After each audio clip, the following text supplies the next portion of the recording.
Halo sahabat Erwan. Kuliah kali ini akan menjelaskan tentang visi strategis. Silakan mengikuti kuliah ini. Merumuskan atau membuat pernyataan visi berangkat dari berpikir besar dan bermimpi besar dari pendiri atau petinggi organisasi. Mimpi besar itulah yang akan menjadi tantangan pendiri dan petinggi organisasi untuk menjadikan organisasi mereka besar dan terkemuka. Untuk bermimpi besar perlu pembanding organisasi yang juga besar, agar terpacu untuk juga menjadi besar. Visi bukanlah sebatas cita-cita, melainkan suatu mimpi besar yang sangat mungkin sulit dicapai, tetapi menantang untuk terus diupayakan tercapai. Visi harus terus-menerus diupayakan tercapai sekalipun banyak tantangan dan hambatan. Visi yang baik dirumuskan sejak awal organisasi berdiri oleh para pendiri organisasi. Merekalah yang mencetuskan gagasan dan mimpi besar yang akan dicapai organisasi pada masa datang. Dan itu dicontohkan oleh pendiri bangsa Indonesia yang dituangkan dalam Mukadimah Undang-Undang Dasar 1945. Inilah yang menjadi pedoman dalam menjalankan roda pemerintahan yang tidak boleh diubah. Dalam Mukadimah Undang-Undang Dasar Negara Republik Indonesia tahun 1945 dijelaskan 3 hal mendasar yang menjadi visi negara, yaitu: pertama, melindungi segenap bangsa Indonesia dan seluruh tumpah darah Indonesia. Luar biasanya para pendiri bangsa Indonesia pada masa itu sudah berpikir sangat jauh ke depan, agar bangsa Indonesia harus benar-benar terlindungi hak-hak mereka. Artinya, para pendiri bangsa sudah berpikir Indonesia akan menjadi negara welfare state, negara yang sejahtera, gemah ripa loh jinawi, karena sudah mengalami masa-masa yang tidak enak selama masa penjajahan, sehingga tidak boleh terulang. Kedua, memajukan kesejahteraan umum, mencerdaskan kehidupan bangsa. Disinilah pengertian visi sebagai sesuatu yang terus-menerus diupayakan, karena sejahtera tidak dapat dicapai dalam satu kondisi, melainkan upaya terus-menerus. Para pendiri bangsa sudah berpikir jauh ke depan apa yang akan terjadi di masa depan dengan berkembangnya ilmu pengetahuan. Bila bangsa Indonesia kecerdasannya kalah dengan bangsa-bangsa lain, maka negara ini tidak akan pernah maju. Ketiga, ikut melaksanakan ketertiban dunia yang berdasarkan kemerdekaan, perdamaian abadi dan keadilan sosial. Visi yang ketiga ini sangat luar biasa.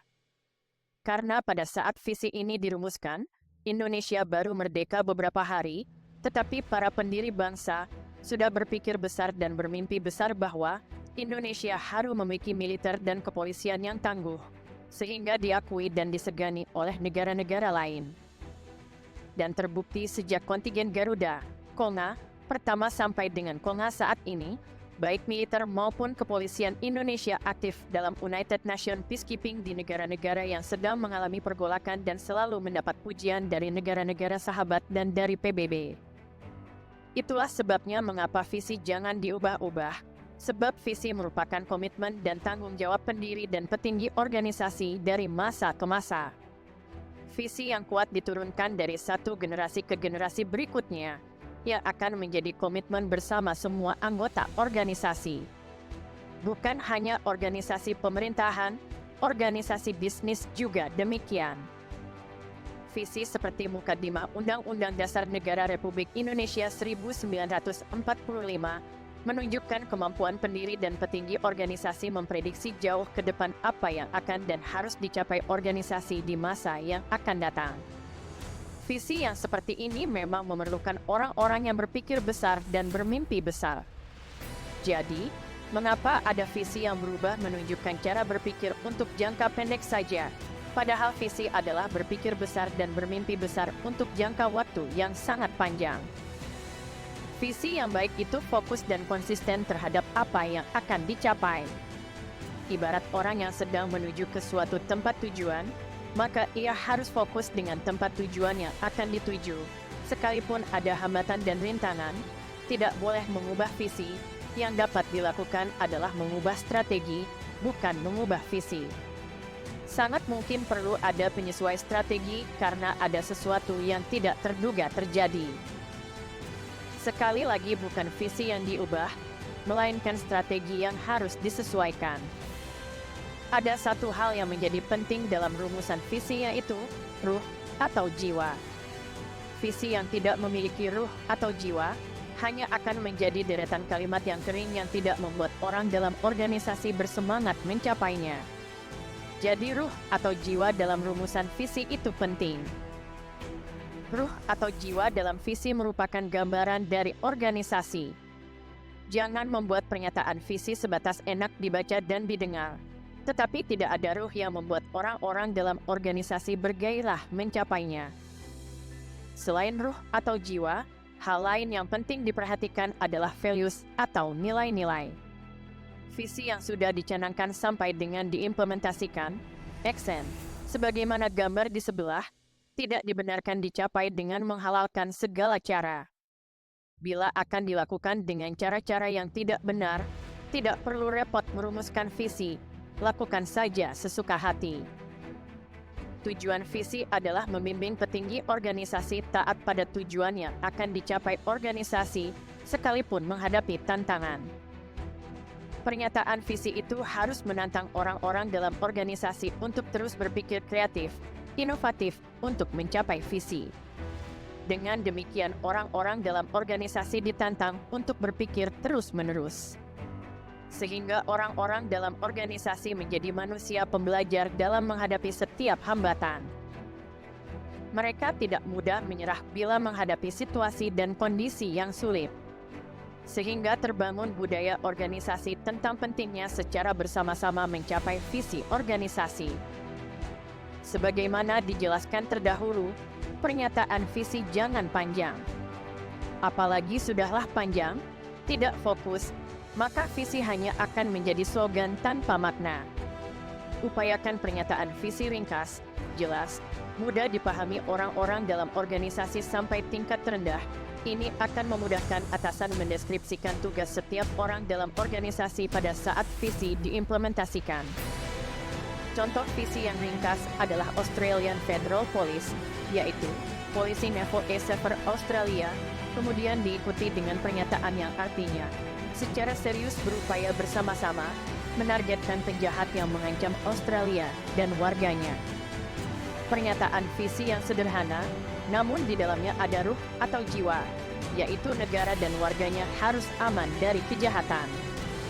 Visi ini tentu mudah dipahami sampai pada tingkat terendah dalam organisasi kepolisian Australia. Bagi organisasi bisnis, jangkauan visi itu harus luas namun tetap fokus. Mengapa? Karena organisasi bisnis sangat mungkin mengembangkan bisnisnya menjadi strategi bisnis unit atau SBU di kemudian hari.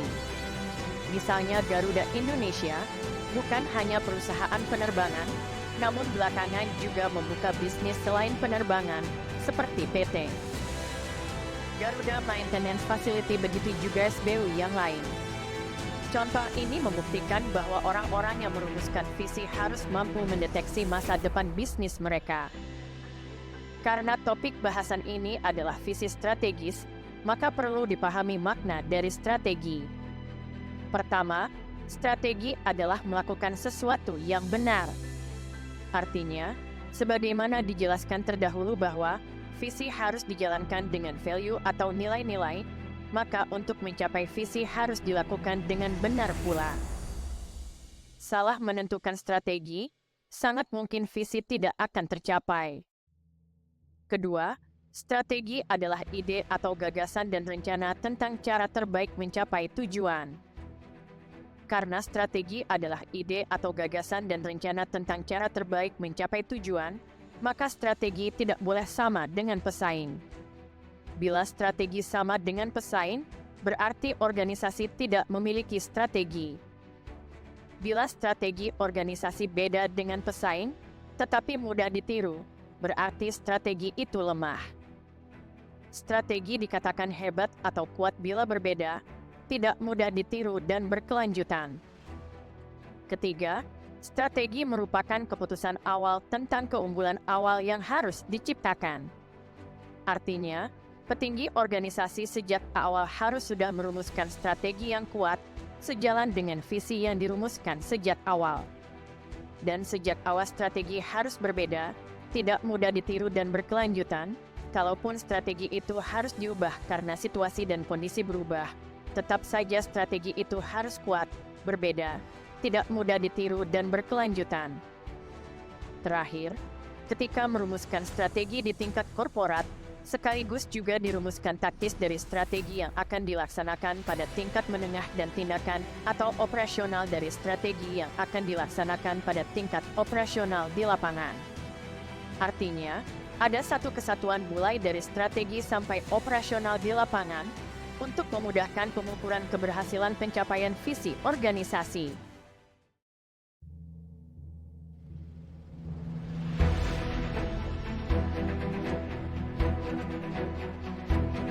Sekian materi hari ini. Terima kasih Anda telah mengikuti materi ini. Ikuti terus berbagai materi dengan topik-topik menarik dan berbeda di Ruang Dosen pada Irwansyah Syarif Channel. Channel yang mengedukasi. Jangan lupa tekan tombol like, share, subscribe, serta lonceng notifikasi untuk mendapat materi-materi kuliah yang bermanfaat berikutnya. Wassalamualaikum warahmatullahi wabarakatuh. Salam dari Erwan.